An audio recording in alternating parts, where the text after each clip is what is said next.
आवास योजना रे घर आवेदन करिबा प्रक्रिया हला सहज एणिकी आशायी परिवार निजे निजर सर्भे करिवो निजे आवेदन करिवो निजर एइभଳି एक प्रक्रिया एइभଳି एक व्यवस्था आसीची केंद्र सरकार लागू करिसंती योग्य हिताधिकारी केमिति घरटीए पाई परिबो व्यवस्था को सरलीकरण करिसंती। तो यही परिप्रेक्षी आज बालेश्वर जिला बाहानगा ब्लॉक रो विभिन्न पंचायत रे कर्मशाला अनुष्ठित हो जाइछि। आमे अछु तालुकुरुणिया पंचायत रो कार्यालय रे जोठी की हमर पंचायत निर्वाही अधिकारी जे कि कर्मशाला आयोजित करिसंती एवं केमिति निजे निजर सर्वे करि परिबे एवं योग्य हिताधिकारी केमिति बाद न पड़िबो केमिति घरटीए पाई परिबो से बाबद रे केमिति से मोबाइल आवेदन करि परिबो टेक्निक तथ्य बुझौसंती आमर योग्य परिवार जो सदस्य माने मध्य ठियारे अछंती। चलंतु सीधा सळक प्रतिक्रिया नबा जे कि हमर पंचायत निर्वाही अधिकारी अछंती। आगे आपण के परिचय दिए। आज्ञा विजय कुमार दास पंचायत कार्यनिर्वाही अधिकारी तालुकुणिया ग्राम पंचायत। अच्छा कौन आपण टिके ए जो कर्मशाला जी आयोजित होउसी आ बाबद कौन कौन विषय सब कोन देखो आपण आगुरु आमर प्रधानमंत्री आवास योजना रे जो हिताधिकारी चयन होउतला सेटा पूर्वरु जो लिस्ट थिला से लिस्ट एबे वर्तमान सरी जायछि तेणु वर्तमान आगामी समय जो माने योग्य हिताधिकारी घर पाइबे तेणु सेमानक पई गुटे प्रक्रिया वर्तमान आरंभ करा जायछि आउ सेतरे टिके दी टाइप रो एबे हमर हबो गुटे होछु सेल्फ सर्वे एवं आ गुटे होछु असिस्टेड सर्वे माने कोनसी डेजिग्नेशन गवर्नमेंट कर्मचारी ऑनलाइन करिवे। सेल्फ सर्वे एटा गोटे नुआ प्रक्रिया आरंभ करछि। सेल्फ सर्वे कोन सेल्फ सर्वे कोन ताको निज मोबाइल ले बेनिफिशियरी से निजे ऑनलाइन करिवो ता माने कोनसी योग्य लोक कोन जेमिति लिस्ट भितरे बाद पड़ी न जाओ समस्त योग्य लोक जेमिति लिस्ट भितर को आसंतु सरकार सेहा चाहुचंती तेणु समस्त ताको निज मोबाइल रे केमिति ऑनलाइन करिवे से बाबद रे आज हमरो वीडियो सारंको निर्देश मूले पंचायत रे गुटे कर्मशाला अनुष्ठित होईची प्रधानमंत्री आवास योजना रे योग्य हिताधिकारी मानकु जोड़िया पई कर्मशाला तेणु ये कर्मशाला रे हमरो अछंती सरपंच मैडम अछंती अन्यान्य वार्ड सभ्य सभ्य पीएस मेंबर मैडम अछंती अन्यान्य गामरु जो माने जो योग्य भाबुचंती बहुत हिताधिकारी आछंती सेमानकु आमे आज बुझौचु केमिति मोबाइल ले सर्वे हो आपण कहउछ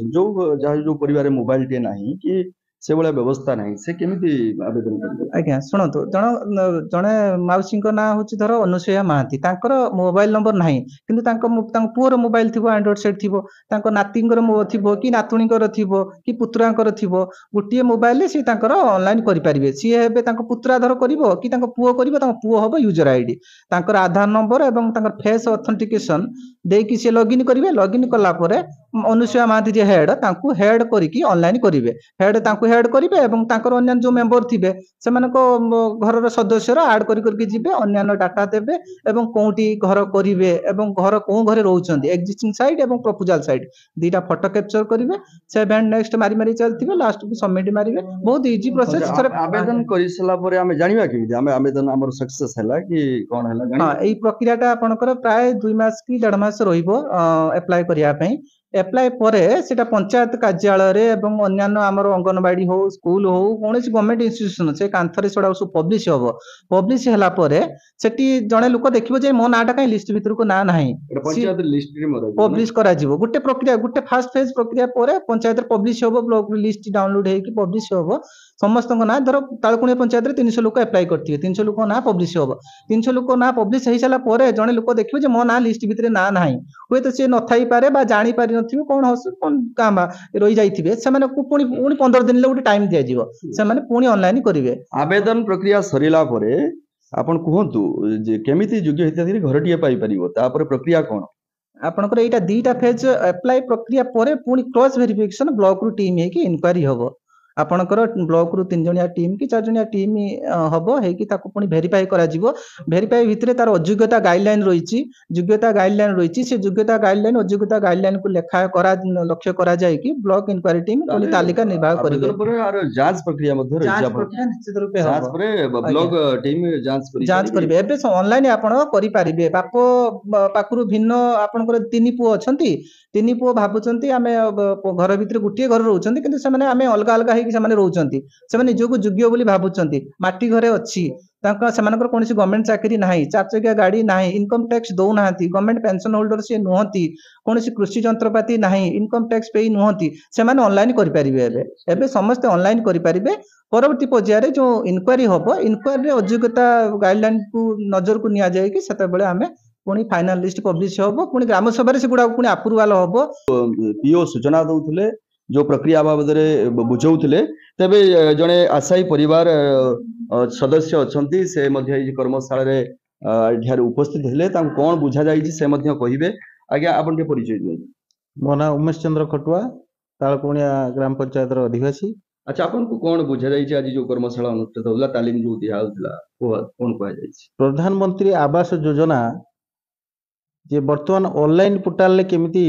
ସରଳୀକରଣ ଭାବରେ ସାଧାରଣ ଲୋକ ଜଣେ ଘର ପାଇପାରୁନଥିଲା, ଏବେ କେମିତି ପାଇପାରିବ, ସେଟା ସରକାର ଏବେ ସରଳୀକରଣ କରିଛନ୍ତି। ଯାହାଫଳରେ କି ସମସ୍ତ ହିତାଧିକାରୀ ଏଥିରେ ଅନ୍ତର୍ଭୁକ୍ତ ହେଇପାରିବେ। ଅନ୍ତର୍ଭୁକ୍ତ ହେଲା ପରେ ସରକାରର ନିୟମ ବିଧିବଦ୍ଧ ଯାହା ଅଛି ସେଇ ଅନୁସାରେ ସେମାନେ ଯୋଗ୍ୟ ବିବେଚିତ ହେବେ। କେମିତି ମୋବାଇଲ କେମିତି ଆବେଦନ କରିବେ, କଣ ଶିଖେଇଛନ୍ତି ଆପଣ? ମୋବାଇଲରେ ଗୋଟେ ଆପ୍ ଡାଉନଲୋଡ କରିବାକୁ ପଡିବ, ଯେ ପ୍ରଧାନମନ୍ତ୍ରୀ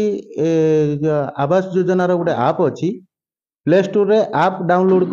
କଲା ପରେ ତାର ହିତାଧିକାରୀ ନାଁ ଆଉ ତାର ଯେମିତି ଗାଇଡଲାଇନ୍ସ ଅନୁସାରେ ସେ ଫିଲ୍ଅପ୍ କରି କଲା ପରେ ତାର ଲାଷ୍ଟକୁ ସବମିଟ୍ କଲା ପରେ ସେ ସକ୍ସେସ୍ ହେଲା ପରେ ସେ ଜାଣିବ ଯେ ହଁ ମୁଁ ମୋର ଏ ବ୍ୟବସ୍ଥା ସରକାର ଦ୍ୱାରା ଲାଗୁ କରିଲା ପରେ ଆପଣ କେମିତି ଲାଗୁଛି? ଏ ବ୍ୟବସ୍ଥା ଅତି ସୁନ୍ଦର ବ୍ୟବସ୍ଥା, ଯେ କି ଆଗରୁ ପୂର୍ବରୁ ଯୋଉ ବ୍ୟବସ୍ଥା ଥିଲା, ଯେ କି ରାଜନୀତିକରଣ କରିକି ସାଧାରଣ ଲୋକଟେ ଘର ପାଇପାରୁନଥିଲା। ଯୋଉମାନେ ପ୍ରକୃତ ହିତାଧିକାରୀ ସେମାନେ ଘର ପାଇପାରୁନଥିଲେ, ଯାହାଫଳରେ କି ପାତର ଅନ୍ତର ହଉଥିଲା, ଆଉ ରାଜନୈତିକ ଦଳୀୟ ମନୋଭାବ ନେଇକି ସେମାନେ ଘର ପାଇପାରୁନଥିଲେ। ଜଣେ ଅସହାୟ, ଜଣେ ଦରିଦ୍ର ବା ଭଙ୍ଗା ଘରେ କୁଡ଼ିଆରେ ରହୁଥିବା ପରେ ସେ ଗୋଟେ ଘର ପାଇପାରୁନଥିଲା। ଏଇ ଦଳୀୟ ରାଜନୀତିକରଣ କରିକି ସେମାନେ ଆଜି ପର୍ଯ୍ୟନ୍ତ ସେଇ ମାଟି ଭଙ୍ଗା ଚାଳ ଘରେ ରହୁଛନ୍ତି। କିନ୍ତୁ ବର୍ତ୍ତମାନ ଯୋଉ ପ୍ରକାର ପ୍ରକ୍ରିୟା ଆସିଲା, ପ୍ରକୃତରେ ସାଧାରଣ ଲୋକ ଇଏ ସବୁ ବେନିଫିଟ ଆଉ ବହୁତ ସୁବିଧା ଏବଂ ସରଳ ଭାବରେ ପାଇପାରିବେ। ଡାଇରେକ୍ଟ ଏଟା ଗଭର୍ଣ୍ଣମେଣ୍ଟ ମହିଳା ମାନଙ୍କର ପାଇପାରିବେ କେମିତି, ସେଟା ଯୋଜନା କରିଛନ୍ତି। ହଁ, ଯାହାକି ଆମର ସୂଚନା ଦଉଥିଲେ ଜଣେ ଆଶାୟୀ ପରିବାର ସଦସ୍ୟ ଯିଏକି ଉପସ୍ଥିତ ଥିଲେ ଏହି କର୍ମଶାଳାରେ ସୂଚନା ଦଉଥିଲେ, ଏବଂ ସେ ମଧ୍ୟ ଆଶା ପ୍ରକଟ କରିଛନ୍ତି ଏ ବ୍ୟବସ୍ଥା ଦ୍ୱାରା ବାସ୍ତବରେ ଯୋଉ ଆଶାୟୀ ପରିବାର, ଯିଏ ଯୋଗ୍ୟ ପରିବାର ରହିଛି, ସିଏ ତାର ଭରପୁର ଲାଭ ଉଠେଇ ପାରିବ। ସେତିକି ବେଳେ ଇଏ ଯୋଜନା ସଫଳ ହବ, ସେତିକି ବେଳେ ଇଏ ନିୟମ ସଫଳ ହବ ଯେତେବେଳେ ଏଇ ଯୋଜନାରେ ଜଣେ ଯୋଗ୍ୟ ପରିବାର ଆର ଲାଭ ଉଠେଇ ପାରିବ।